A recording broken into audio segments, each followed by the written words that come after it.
Hello, and welcome to another episode of Incremental Doom. Tonight, a titan of British literature takes us to a modern Tartarus, a railway tunnel deep underground. As the mighty engine streaks through the dark underneath, a steadfast sentry stands guard, safe passage depending on what he sees and says. But what happens when his apprehension is shaken by an apparition? The Signalman, by Charles Dickens. Hello, below there. When he heard a voice thus calling to him, he was standing at the door of his box with a flag in his hand, furled round its short pole. One would have thought, considering the nature of the ground, that he could not have doubted from what quarter the voice came.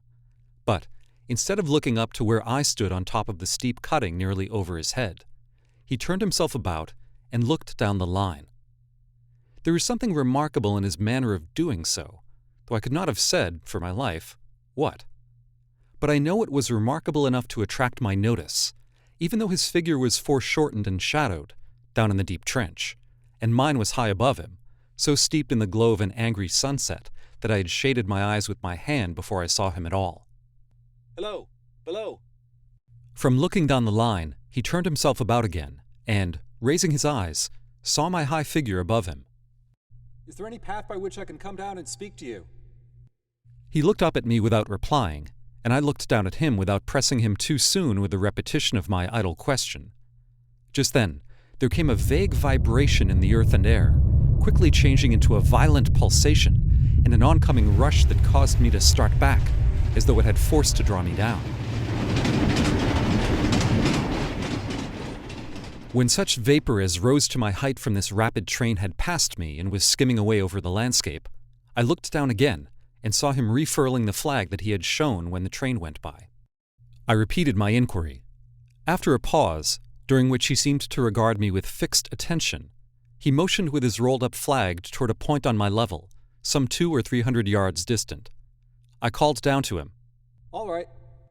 and made for that point. There, by dint of looking closely about me, I found a rough zigzag descending patch notched out, which I followed. The cutting was extremely deep and unusually precipitate.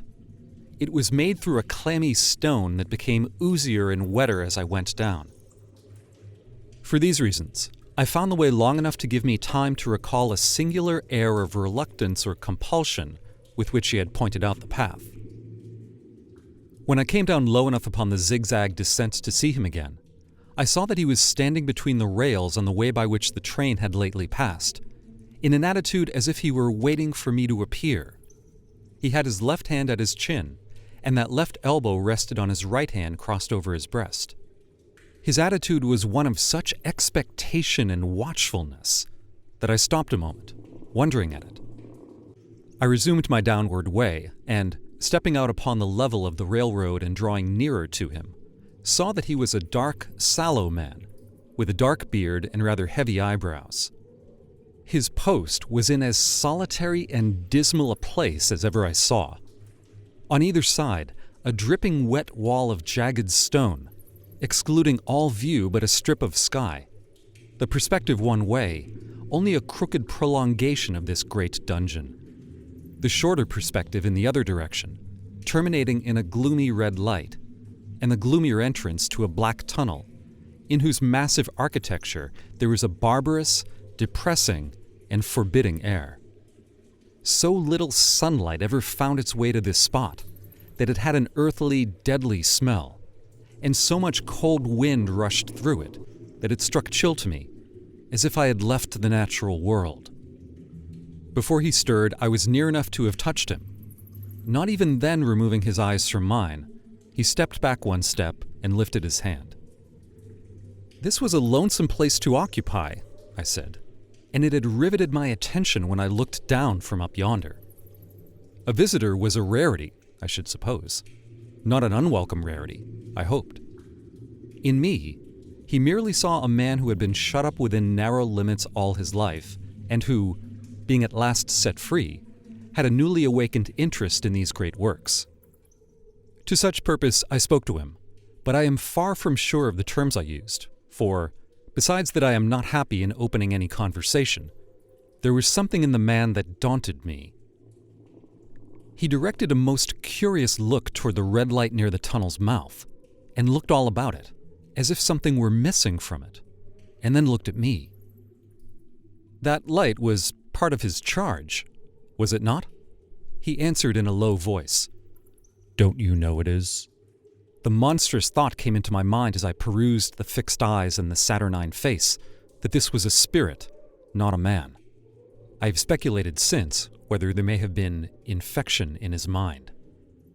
In my turn, I stepped back, but in making the action, I detected in his eyes some latent fear of me. This put the monstrous thought to flight. You look at me, I said, forcing a smile, as if you had a dread of me. I was doubtful, he returned, whether I had seen you before. Where? He pointed to a red light he had looked at. There? I said.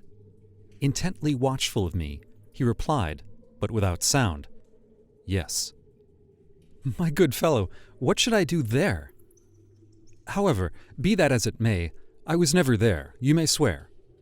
I think I may, he rejoined. Yes, I'm sure I may. His manner cleared like my own. He replied to my remarks with readiness and in well-chosen words. Had he much to do there? Yes. That was to say, he had enough responsibility to bear. But exactness and watchfulness were what were required of him, and of actual work, manual labor, he had next to none. To change that signal, to trim those lights, and to turn this iron handle now and then, was all he had to do under that head. Regarding those many long and lonely hours, of which I seemed to make so much, he could only say that the routine of his life had shaped itself into that form, and he had grown used to it. He had taught himself a language down there, if only to know it by sight, and to have formed his own crude ideas of its pronunciation could be called learning it. He had also worked at fractions and decimals, and tried a little algebra, but he was, and had been as a boy, a poor hand at figures. Was it necessary for him, when on duty, always to remain in that channel of damp air? And could he never rise into the sunshine from between those high stone walls? Why, that depended upon times and circumstances. Under some conditions there would be less upon the line than under others, and the same held good as to certain hours of the day and night. In bright weather, he did choose occasions for getting a little above those lower shadows, but, being at all times liable to be called by his electric bell, and at such times listening for it with redoubled anxiety, the relief was less than I would suppose. He took me into his box, where there was a fire, a desk for an official book in which he had to make certain entries, a telegraphic instrument with its dial face and needles, and the little bell of which he had spoken.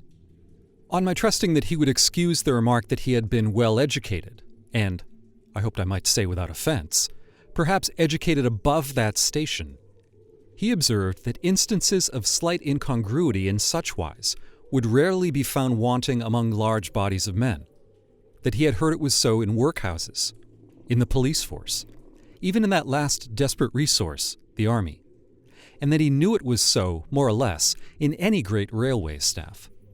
He had been, when young, if I could believe it, sitting in that hut. He scarcely could. A student of natural philosophy, and had attended lectures, but he had run wild, missed his opportunities, gone down, and never risen again. He had no complaints to offer about that. He had made his bed, and he lay upon it. It was far too late to make another. All that I have here condensed, he said in a quiet manner, with his grave dark regards divided between me and the fire. He threw in the word "sir" from time to time, and especially when he referred to his youth, as though to request me to understand that he claimed to be nothing but what I found him. He was several times interrupted by the little bell, and had to read off messages and send replies. Once he had to stand without the door and display a flag as a train passed, and make some verbal communication to the driver. In the discharge of his duties, I observed him to be remarkably exact and vigilant, breaking off his discourse at a syllable, and remaining silent until what he had to do was done. In a word, I should have set this man down as one of the safest of men to be employed in that capacity, but for the circumstance that while he was speaking to me, he twice broke off with a fallen color, turned his face toward the little bell when it did not ring, opened the door of the hut, which was to be kept shut to exclude the unhealthy damp, and looked out toward the red light near the mouth of the tunnel. On both of these occasions, he came back to the fire with the inexplicable air upon him which I had remarked, without being able to define, when we were so far asunder. Said I when I rose to leave him, "You almost make me think that I have met with a contented man." I'm afraid I must acknowledge that I said it to lead him on. "I believe it used to be so," he rejoined, in the low voice in which he had first spoken. "But I am troubled, sir. I'm troubled." He would have recalled the words if he could. He had said them, however, and I took them up quickly. "With what? What is your trouble?" "It is very difficult to impart, sir. It is very, very difficult to speak of. If ever you make me another visit, I will try to tell you." "But I expressly intend to make you another visit. Say, when shall it be?" "I go off early in the morning, and I shall be on again at tomorrow night, sir." "I will come at 11. He thanked me and went out the door with me. "I'll show you my white light, sir," he said in his peculiar low voice, "till you have found the way up. When you have found it, don't call out. And when you're at the top, don't call out." His manner seemed to make the place strike colder to me, but I said no more than, "Very well." "And when you come down tomorrow night, don't call out. Let me ask you a parting question. What made you cry, 'Hello, below there,' tonight?" "Heaven knows," said I. "I cried something to that effect." "Not to that effect, sir. Those were the very words. I know them well." "Admit those were the very words. I said them, no doubt, because I saw you below." "For no other reason?" "What other reason could I possibly have?" "You had no feeling that they were conveyed to you in any supernatural way?" "No." He wished me good night and held up his light. I walked by the side of the down line of rails, with a very disagreeable sensation of a train coming behind me, until I found the path. It was easier to mount than to descend, and I got back to my inn without any adventure. Punctual to my appointment, I placed my foot on the first notch of the zigzag next night, as the distant clocks were striking 11. He was waiting for me at the bottom, with his white light on. "I have not called out," I said when we came close together. "May I speak now?" "By all means, sir." "Good night, then, and here's my hand." "Good night, sir, and here's mine." With that, we walked side by side to his box, entered it, closed the door, and sat down by the fire. "I have made up my mind, sir," he began, bending forward as soon as we were seated, and speaking in a tone but a little above a whisper, "that you shall not have to ask me twice what troubles me. I took you for someone else yesterday evening. That troubles me." "That mistake?" "No, that something else." "Who is it?" "I don't know." "Like me?" "I don't know. I never saw the face. The left arm is across the face, and the right arm is waved. Violently waved. This way." I followed his action with my eyes, and it was the action of an arm gesticulating with the utmost passion and vehemence. "For God's sake, clear the way." "One moonlit night," said the man, "I was sitting here when I heard a voice cry, 'Hello, below there.' I started up, looked from the door, and saw this someone else standing by the red light near the tunnel, waving as I just now showed you. The voice seemed hoarse and with shouting, and it cried, 'Look out, look out.' And then again, 'Hello, below there, look out.' I caught up my lamp, turned it on red, and ran towards the figure, calling, 'What's wrong? What has happened? Where? It stood just outside the blackness of the tunnel. I advanced so close upon it that I wondered at its keeping the sleeve across its eyes. I ran right up at it, and had my hand stretched out to pull the sleeve away, when it was gone. Into the tunnel, said I. No. I ran on into the tunnel, 500 yards. I stopped and held my lamp above my head, and saw the figures of the measured distance, and saw the wet stain stealing down the walls and trickling through the arch. I ran out again, faster than I had run in, for I had a mortal abhorrence of the place upon me, and I looked all round the red light with my own red light, and I went up the iron ladder to the gallery atop of it, and I came down again, and ran back here. I telegraphed both ways. An alarm has been given. Is anything wrong? The answer came back, both ways. All well. Resisting the slow touch of a frozen finger tracing out my spine, I showed him how that this figure must be a deception of his sense of sight, and how that figures originating in disease of the delicate nerves that minister to the functions of the eye were known to have often troubled patients, some of whom had become conscious of the nature of their affliction, and had even proved it by experiments upon themselves. As to an imaginary cry, said I, do but listen for a moment to the wind in this unnatural valley while we speak so low, and to the wild harp it makes of the telegraph wires. That was all very well, he returned, after we had sat listening for a while, and he ought to know something of the wind and the wires, he who so often passed long winter nights there, alone and watching. But he would beg to remark that he had not finished. I asked his pardon, and he slowly added these words, touching my arm. Within 6 hours after the appearance, the memorable accident on this line happened, and within 10 hours the dead and wounded were brought along through the tunnel over the spot where the figure had stood.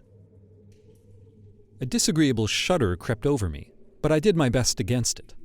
It was not to be denied, I rejoined, that this was a remarkable coincidence, calculated deeply to impress his mind. But it was unquestionable that remarkable coincidences did continually occur, and they must be taken into account in dealing with such a subject. Though, to be sure, I must admit, I added, for I thought he was going to bring the objection to bear upon me, men of common sense did not allow much for coincidences in making the ordinary calculations of life. He again begged to remark that he had not finished. I again begged his pardon for being betrayed into interruptions. This, he said, again laying his hand upon my arm and glancing over his shoulder with hollow eyes, was just a year ago. 6 or 7 months passed, and I had recovered from the surprise and shock, when one morning, as the day was breaking, I, standing at that door, looked toward the red light, and saw the spectre again. He stopped, with a fixed look at me. Did it cry out? No, it was silent. Did it wave its arm? No, it leaned against the shaft of the light, with both hands before its face, like this. Once more I followed his action with my eyes. It was an action of mourning. I have seen such an attitude in stone figures on tombs. Did you go up to it? I came in and sat down, partly to collect my thoughts, partly because it had turned me faint. When I went to the door again, daylight was above me, and the ghost was gone. But nothing followed? Nothing came of this? He touched me on the arm with his forefinger twice or thrice, giving a ghastly nod each time. That very day, as a train came out of the tunnel, I noticed, at a carriage window on my side, what looked like a confusion of hands and heads, and something waved. I saw it, just in time to signal the driver. Stop! He shut off, and to put his brake on, but the train drifted past here 150 yards or more. I ran after it, and, as I went along, heard terrible screams and cries. A beautiful young lady had died instantaneously in one of the compartments, and was brought in here, and laid down on this floor between us. Involuntarily I pushed my chair back, as I looked from the boards at which he pointed, to himself. True, sir, true. Precisely as it happened, so I tell it you. I could think of nothing to say to any purpose, and my mouth was very dry. The wind and the wires took up the story with a long, lamenting wail. He resumed. Now, sir, mark this, and judge how my mind is troubled. The spectre came back a week ago. Ever since, it has been there, now and again, by fits and starts. At the light? At the danger light. What does it seem to do? He repeated, if possible with increased passion and vehemence, that former gesticulation of, "For God's sake, clear the way!" Then he went on. I have no peace or rest for it. It calls to me for many minutes together in an agonized manner. Below there, look out, look out. It stands waving to me. It rings my little bell. I caught at that. Did it ring your bell yesterday evening when I was here, and you went to the door? Twice. Why, see how your imagination misleads you. My eyes were on the bell, and my ears were open to the bell, and if I'm a living man, it did not ring at those times. No, nor at any other time, except when it was rung in the natural course of physical things, by the station communicating with you. He shook his head. I have never made a mistake as to that yet, sir. I have never confused the spectre's ring with the man's. The ghost's ring is a strange vibration in the bell that it derives from nothing else, and I have not asserted that the bell stirs to the eye. I don't wonder that you failed to hear it, but I heard it. And did the spectre seem to be there when you looked out? It was there. Both times? He repeated firmly. Both times. Will you come to the door with me and look for it now? He bit his under lip as though he were somewhat unwilling, but arose. I opened the door and stood on the step while he stood in the doorway. There was the danger light. There was the dismal mouth of the tunnel. There were the high, wet stone walls of the cutting. There were the stars above them. Do you see it? I asked him, taking particular note of his face. His eyes were prominent and strained, but not very much more so perhaps than my own had been when I had directed them earnestly toward the same spot. No, he answered. It is not there. Agreed, said I. We went in again, shut the door, and resumed our seats. I was thinking how best to improve this advantage, if it might be called one, when he took up the conversation in such a matter-of-course way, so assuming that there could be no serious question of fact between us, that I felt myself placed in the weakest of positions. By this time you will fully understand, sir, he said, that what troubles me so dreadfully is the question, what does the spectre mean? I was not sure, I told him, that I did fully understand. What is its warning against? He said, ruminating, with his eyes on the fire, and only by times turning them on me. What is the danger? Where is the danger? There is danger overhanging, somewhere on the line. Some dreadful calamity will happen. It is not to be doubted this third time, after what has gone before. But surely this is a cruel haunting of me. What can I do? He pulled out his handkerchief and wiped the drops from his heated forehead. If I telegraph danger on either side of me, or on both, I can give no reason for it, he went on, wiping the palms of his hands. I should get into trouble and do no good. They would think I was mad. This is the way it would work. Message. Danger. Take care. Answer. What danger? Where? Message. Don't know, but for God's sake, take care. They would displace me. What else could they do? His pain of mind was most pitiable to see. It was the mental torture of a conscientious man, oppressed beyond endurance by an unintelligible responsibility involving life.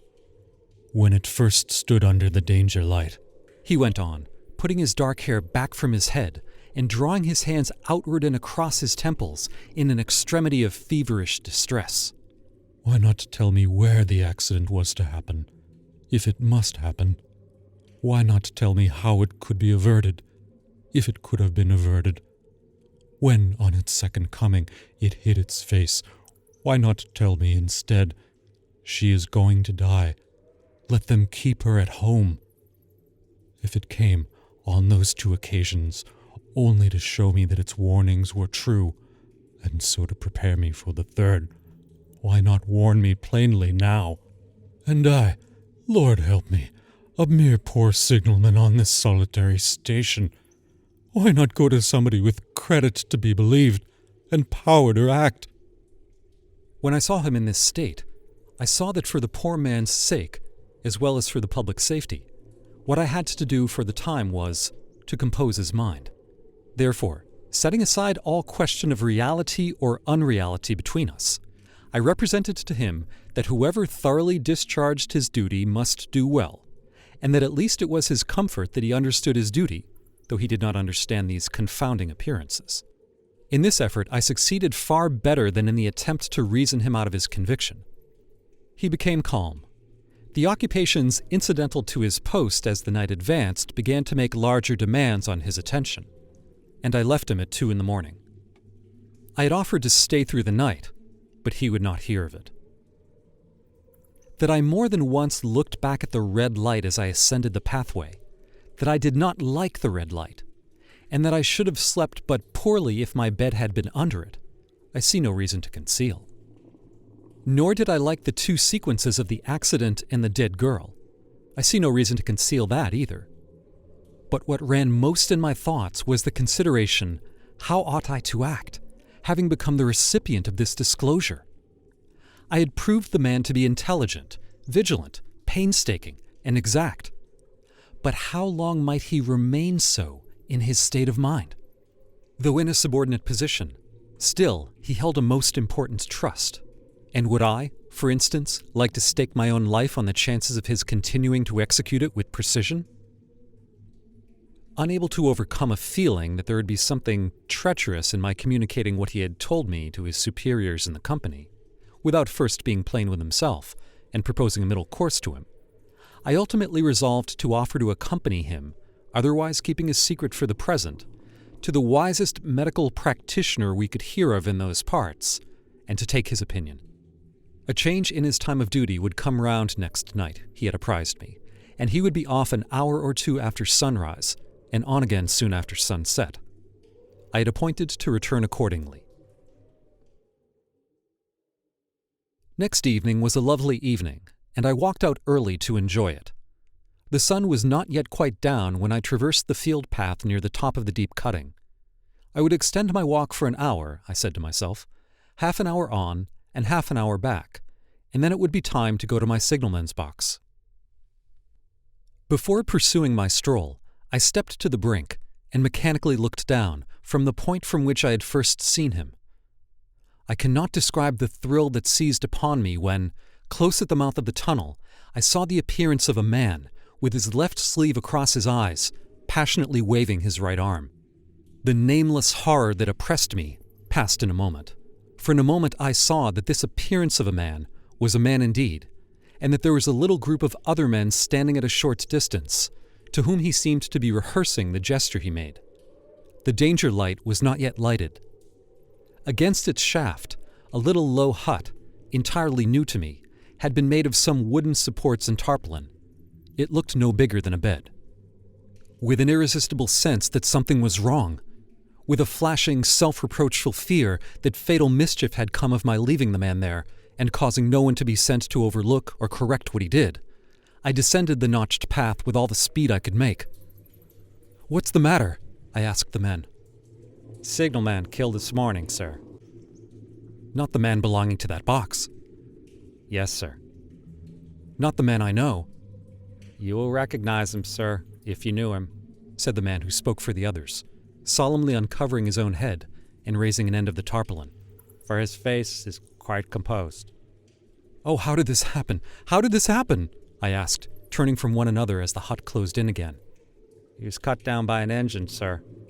No man knew his work better, but somehow he was not clear of the outer rail. It was just at broad day. He had struck the light and had the lamp in his hand.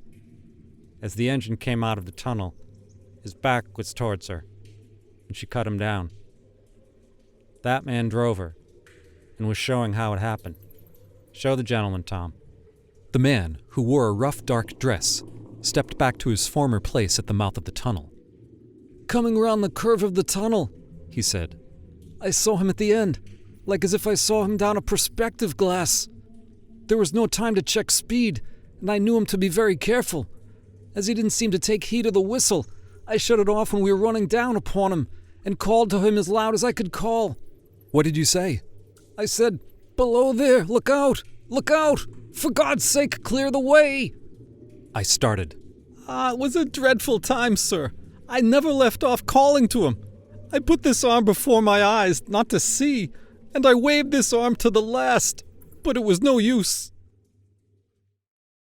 Without prolonging the narrative to dwell on any one of its curious circumstances more than on any other, I may, in closing it, point out the coincidence that the warning of the engine driver included not only the words which the unfortunate signalman had repeated to me as haunting him, but also the words which I myself, not he, had attached, and that only in my own mind, to the gesticulation he had imitated.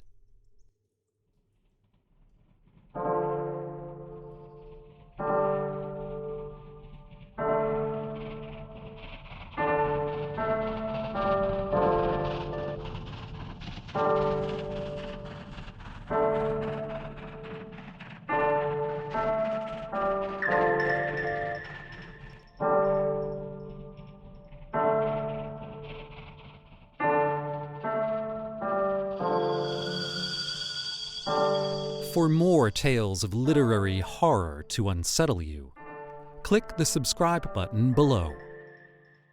Incremental Doom. Exponential Entertainment. I'm Edgar.